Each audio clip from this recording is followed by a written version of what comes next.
We think of soil as dirt, as a thing. It's not a thing, it's a community. This is the only stuff that turns death into life. It's the basis of all life on earth. We've got to take care of it. So here we can see a worm, but the worm really is the whale of the soil ocean. It's the thing that we can see. But in here, there's an incredible complexity of life. So the way we farmed has not been good at all for soil. In my lifetime, we've lost about a third of the soils. A lot of deserts became deserts because of the way we farmed them. So everything that we're doing on the farm here is all based around the health of the soil.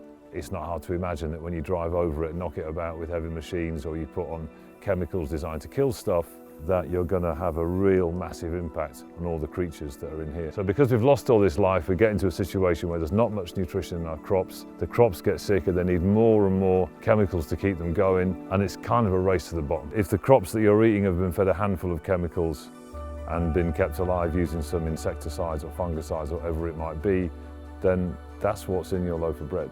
If we can get these being healthy again, we can get carbon back out of the atmosphere where it's causing problems into the soil where it's a solution.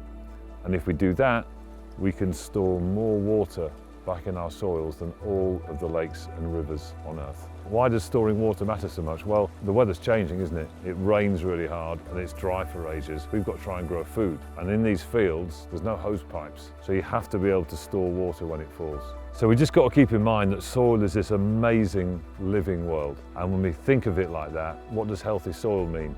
Healthy soil means making sure that all those creatures are alive.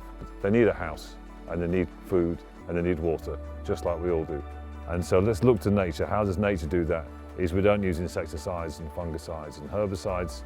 We keep our soil covered up with a diversity of plants. That's it really. I mean,